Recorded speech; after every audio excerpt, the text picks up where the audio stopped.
Halo teman-teman, kembali lagi di channel 11 Hardware dengan Bumi di sini. Ya, seperti yang kita tahu bahwa Acer memiliki jajaran laptop gaming, yaitu adalah Acer Predator Helios 300 yang harganya di kisaran 20 jutaan rupiah. Dan Acer juga punya jajaran laptop gaming yang kelas mainstream, yaitu adalah Acer Nitro 5 dan Nitro 7. Nah, kali ini Acer merilis laptop gaming kelas Predator dari keluarganya Predator yang versi terjangkaunya, yaitu adalah Acer Predator Triton 300. Ya, ini dia. Bedanya apa dengan Nitro series? Ini masuk ke dalam keluarganya Predator, di mana logonya bisa kita lihat teman-teman. Ini logonya benar-benar logo Acer Predator ya. Dan harganya ini juga cukup terjangkau, yaitu di sekitar 15 juta rupiah. Nah, seperti apa sih pengalaman kami dan performa dari Acer Predator Triton 300 ini? Namun sebelum kita mulai videonya, subscribe dulu channel 11 Hardware dan follow Instagram kita di @11.hardware. Acer Predator Triton 300 hadir di Indonesia dengan dua SKU yang menggunakan Intel Core i5 dan Intel Core i7. Untuk yang Core i7, harganya berkisar di 18 juta rupiah, dan yang versi Core i5-nya berkisar di 15 juta rupiah. Bahkan, ada beberapa marketplace yang menjualnya di kisaran 14,5 juta rupiah. Triton 300 yang ada di studio kami ini dibekali oleh Intel Core i5 9300H yang punya 4 core dan 8 thread. Lalu graphic card-nya menggunakan Nvidia GTX 1650. RAM-nya pakai 8GB DDR4 2666 MHz single channel. Penyimpanannya sudah menggunakan SSD 512GB NVMe. Layarnya pakai panel IPS dengan refresh rate di 144Hz dan laptop ini sudah menggunakan Windows 10 original. Mungkin kalian banyak yang bertanya, bagusan mana sih Triton 300 ini dengan Acer Nitro 5 atau Asus TUF Gaming yang sama-sama menggunakan GTX 1650 yang prosesornya pakai AMD Ryzen 7 3750H? Nah, masalah performa ini bakal kita bahas, namun sekarang kita bahas dulu mulai dari desainnya ya. Apa sih yang membedakan Triton 300 ini dengan seri Nitro 5-nya?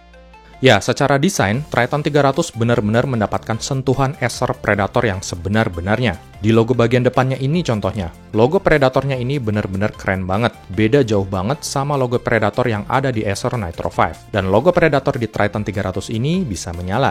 Acer di sini menggunakan tema warna hitam dengan campuran warna biru muda yang menurut saya sih keren banget. Di bagian layarnya, secara bentuk mirip dengan Acer Nitro 5, sudah pakai bezel yang cukup tipis dan kekinian. Terdapat tulisan Predator di bagian bawah dan terdapat webcam di bagian atas. Layarnya ini memiliki resolusi Full HD, panelnya pakai panel IPS dari LG Philips yang punya refresh rate di 144Hz dan response time-nya di 3 millisecond. Hebatnya lagi, panelnya ini punya color space di 72% NTSC, atau kalau di-convert ke sRGB, color space-nya ini hampir mendekati 100% sRGB. Ini adalah layar yang keren banget untuk sebuah laptop gaming di harga 15 jutaan. Kalian bisa gunakan laptop ini untuk keperluan gaming dan bisa juga dipakai untuk video editing ataupun desain grafis. Layar 144Hz-nya ini memang tidak memiliki sertifikasi G-Sync, namun saya rasa layarnya ini sudah support variabel refresh rate karena ketika saya tes tidak terdapat screen tearing sama sekali. Hal ini mungkin saja dilakukan Acer supaya menekan cost. Kemudian di bagian keyboardnya juga tidak kalah keren. Keyboardnya ini sudah pakai nyala RGB yang terbagi menjadi 3 zona warna. Kita bisa atur-atur nyalanya menggunakan software bawaan Acer, yaitu adalah Acer Predator Sense. Keyboardnya ini enak dan empuk, terdapat tombol shortcut untuk mengakses aplikasi Predator Sense di dekat numlock. Dan di bagian atas keyboard terdapat tombol turbo di mana jika kita tekan, kita akan masuk ke mode overclock GPU dan kipasnya akan berputar maksimal di 6000 RPM. Lalu untuk touchpad-nya juga tidak ada keluhan, cukup presisi dan tidak liar. Tidak terdapat tombol dedicated untuk klik kiri dan kanan. Kemudian untuk I/O-nya di sebelah kiri terdapat Kensington Lock, port RJ45, mini DisplayPort, port HDMI USB Type-C 3.1 Gen 1, dan 2 buah USB Type-A 3.1 Gen 1. Di sebelah kanan terdapat audio combo jack, USB 2.0, lampu indikator, charging port, dan lubang exhaust. Cukup disayangkan kipas exhaust-nya ini mengarah ke kanan laptop, sehingga dapat bersinggungan dengan tangan kita yang sedang memegang mouse. Yang berikutnya kita akan buka bagian dalamnya. Bisa kita lihat teman-teman, untuk pembuangan panasnya ini terdapat 2 buah lubang exhaust, di belakang sebelah kanan dan di bagian samping kanan. Lalu di sini terdapat 1 buah slot penyimpanan ukuran 2,5 inci untuk hard disk ataupun SSD. Terdapat 1 buah slot RAM yang bisa kita upgrade dan terdapat 1 buah slot SSD M.2 lagi yang bisa kita tambahin. Untuk slot RAM bawaannya ini menggunakan 8GB DDR4 3200 MHz, walau secara sistem hanya akan terbaca di 2666 MHz saja. Di pengujian game akan saya tes dengan tambahan RAM 8GB lagi dari T-Force Vulkan, sehingga bisa berjalan dengan konfigurasi dual channel. Lalu untuk SSD M.2-nya di unit yang kami tes ini menggunakan SSD M.2 dari Western Digital. Berikut adalah hasil test speed-nya. Oke, langsung aja kita uji laptopnya. Pertama, kita uji ketahanan baterainya. Di sini saya pakai untuk video conference dengan menggunakan aplikasi Zoom. Baterai saya set ke mode battery saver dengan volume suara maksimum dan brightness yang maksimum juga. Hasilnya, laptop ini bisa tahan hanya 1,5 jam saja. Lalu kita juga tes suhunya dengan mode default tanpa aksesoris apapun dan menggunakan aksesoris dari Cooler Master, yaitu Notebook Cooler Master Notepad Maker. Ini adalah notebook cooler yang cakep menurut saya karena kipasnya ini portable. Bisa kita atur-atur posisinya mengikuti posisi hotspot atau titik terpanas yang ada di laptop kita. Notebook cooler ini juga bisa berfungsi sebagai dudukan atau stand yang punya 5 mode ketinggian, yang bisa kita adjust sesuai kebutuhan masing-masing. Dan Master Notepad Maker ini punya USB extension yang portable juga. Bisa kita taruh di dalam notebook coolernya, dan bisa juga kita lepas dan kita pasang di komputer lain misalnya. Dan ini adalah hasil pengujian stress testnya. Suhu antara menggunakan notebook cooler dan tanpa notebook cooler ini hasilnya berbeda cukup jauh. Hal ini mungkin disebabkan karena kipas dari Master Notepad Maker ini yang bisa diatur posisinya, sehingga bisa efektif meredam panas di titik hotspotnya.